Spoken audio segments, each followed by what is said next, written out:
Robin, I think you said that you never lived anywhere for more than a few years growing up.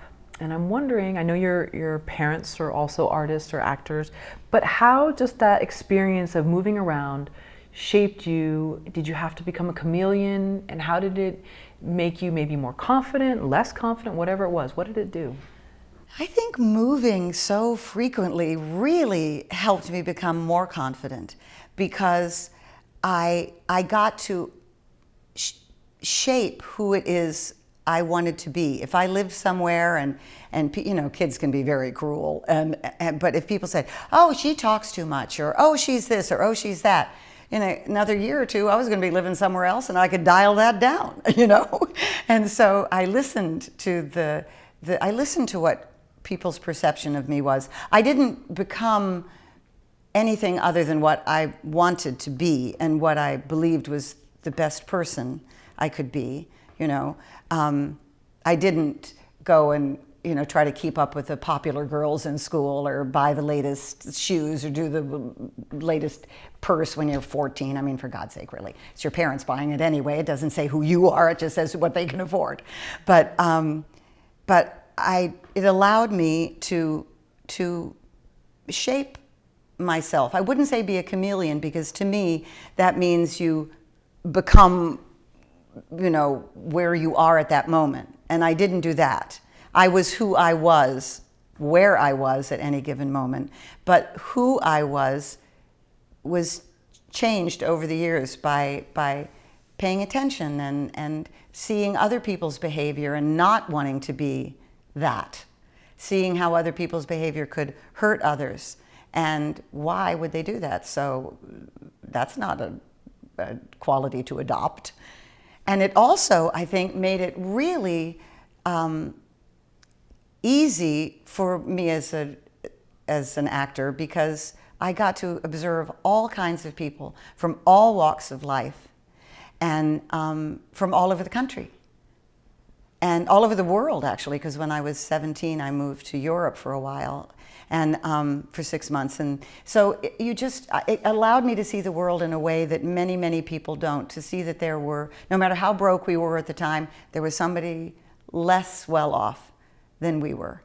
And I think it increased my compassion and my understanding about how the world works and how people work within it.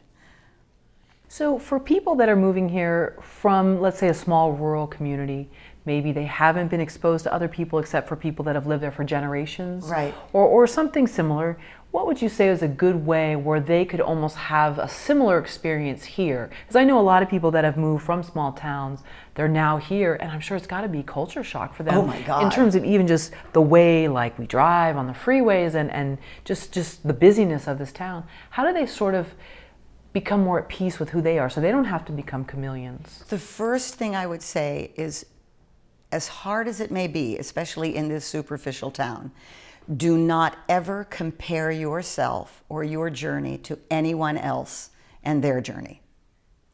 You have no idea what they have been through, what they may be going through that they themselves, I mean in the future, that they themselves aren't even aware of, that may befall them.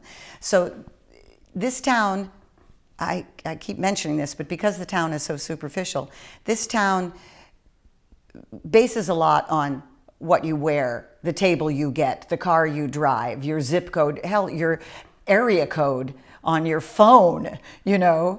And I'm a proud 323, by the way.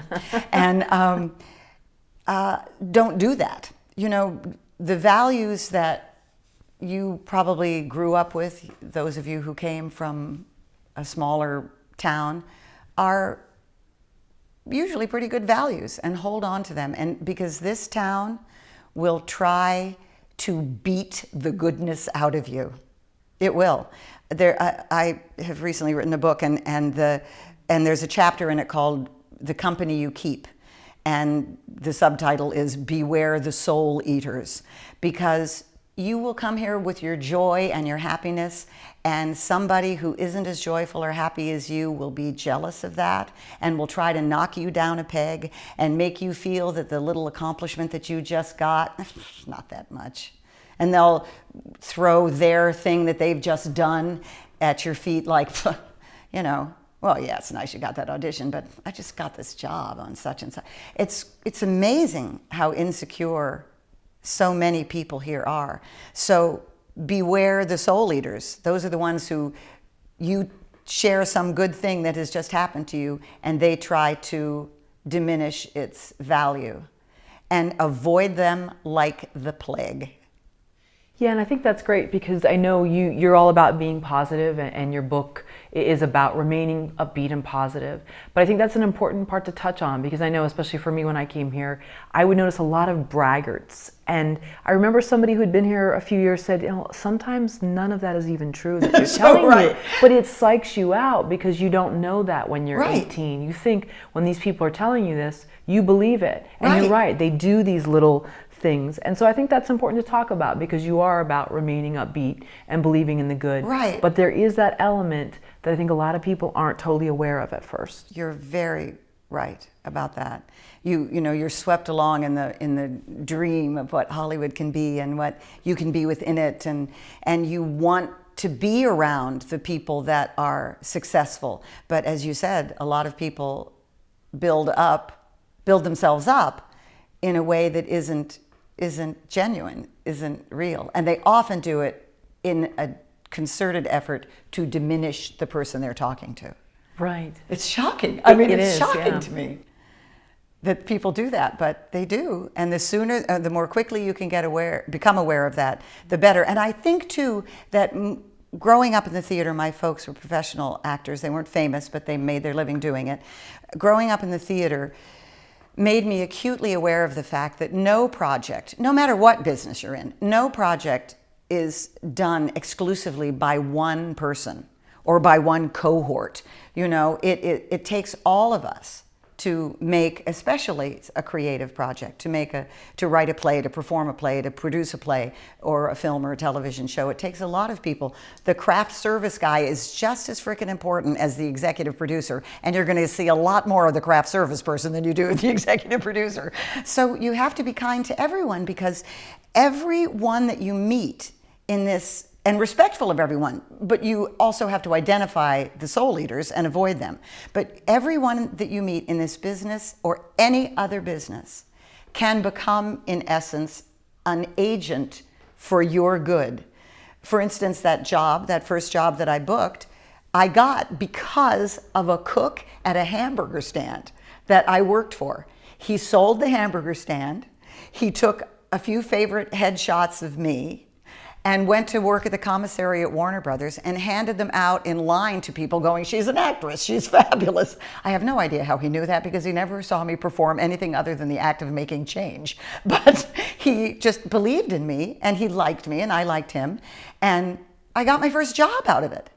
And you never know who you're going to meet who's going to say, hey, you should know her. I mean, honestly, if you think about it, someone that you did an interview with recently is the one who introduced us. True. Yeah, that's true. It works all the time. Very true. And it's wonderful. And it isn't just about being Pollyanna pie in the sky, believing everything will be good. No.